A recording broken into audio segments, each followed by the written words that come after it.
जयपुर से अहम खबर सब इंस्पेक्टर भर्ती 2021 पेपर लीक से जुड़ा हुआ यह अहम मामला है। हाईकोर्ट ने कल दिए हैं अपने आदेश को संशोधित किया है। महाधिवक्ता के प्रार्थना पत्र पर आदेश दिए। जस्टिस समीर जैन की एकल पीठ ने अहम आदेश दिए हैं। अदालत ने अपने आदेश में महाधिवक्ता को लेकर बात कही थी। भर्ती को लेकर याचिकाकर्ता के आरोपों का खंडन नहीं करने की बात कही थी।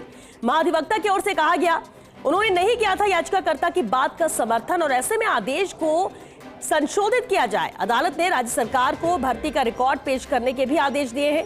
कल फिर से दोपहर 2 बजे मामले में आगामी सुनवाई होगी। बेहद अहम है सब इंस्पेक्टर भर्ती 2021 पेपर लीक से जुड़ा हुआ यह मामला, जहां हाईकोर्ट ने कल अपने आदेश को संशोधित किया है। महाधिवक्ता के प्रार्थना पत्र पर यह आदेश दिए। जस्टिस समीर जैन की एकल पीठ ने अहम आदेश दिए हैं। इस मामले में अदालत ने अपने आदेश में महाधिवक्ता को लेकर बात कही थी। भर्ती को लेकर याचिकाकर्ता के आरोपों का खंडन नहीं करने की बात कही थी। महाधिवक्ता की ओर से कहा गया कि उन्होंने नहीं किया था याचिकाकर्ता की बात का समर्थन और ऐसे में आदेश को संशोधित किया जाए। देखिए, स्टेज पर अभी सरकार का जो पक्ष है इस याचिका की मेंटेनेबिलिटी को लेकर के उसी पर सुनवाई चल रही है। जो शुद्धता की आप बात कर रहे हैं, इसको इस तरीके से समझे, जो सरकार ने कोर्ट के समक्ष भी बात कही है कि ऐसा नहीं है कि भर्ती में कुछ लोगों ने गड़बड़ियां नहीं की हैं। जिन्होंने गड़बड़ियां की हैं उनको ट्रेस करके उनको सर्विसेज से हटाया जा रहा है। तो यह तो बात हो गई कि जो लोग गलत तरीके से चयनित हुए हैं उनको सरकार हर कीमत पर सर्विस से हटा रही है। पर सवाल ये है कि क्या गड़बड़ियां इतनी व्यापक हैं कि 850 अभ्यर्थियों की नौकरी वापस ले ली जाए?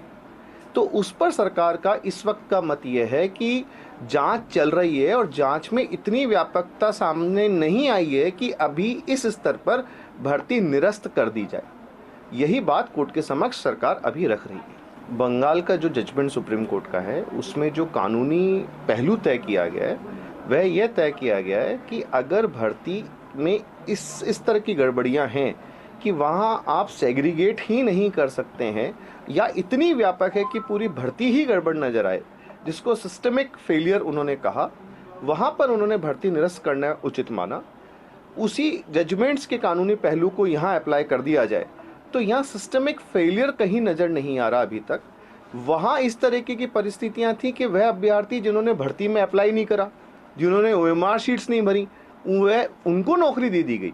इस तरह की कोई भी चीज़ इस SI भर्ती में नहीं है।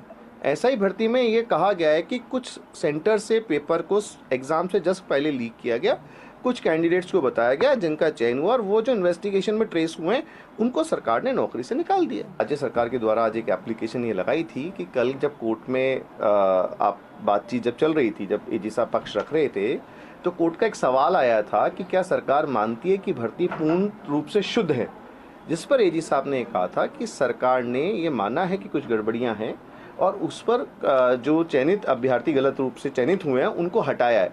इस पर एक जो नोटिंग कोर्ट में हो गई वो ये हो गई थी कि सरकार ने गड़बड़ियां मानी। उस पर आज कोर्ट ने जो है सरकार की अर्जी पर उस ऑर्डर को विड्रॉ किया है और वही चीज़ आज कोर्ट में हुई है। उसमें कोर्ट ने जो रिकॉर्डिंग कर ली थी कि सरकार द्वारा ये मान लिया गया है, उस जो आदेश का वो पार्ट है उसको कोर्ट ने विड्रॉ कर लिया। देखिए, इस वक्त जो सरकार बहस कर रही है वह इस बात पर बहस कर रही है कि कोर्ट के आदेश के बाद जब हमने निर्णय ले लिया और उस निर्णय को चुनौती नहीं दी गई है तो ये याचिका इन्फ्रक्चुअस हो गई है। ये एक पार्ट है। दूसरा पार्ट है कि मेरिट पर सुनने से पहले एक याचिकाकर्ता के क्रेडेंशियल्स देखे जाते हैं, जिसमें कानूनी बिंदु में कई सारे मुद्दे होते हैं, डिले, लेचेस, वेवर, एक्यूजेंस, एस्टॉपल। तो इन सब बिंदुओं पर क्या याचिका सुनी जा सकती है, उस पर सरकार अभी अपना पक्ष रख रही है। मेरिट पर इस वक्त सुनवाई शुरू नहीं हुई।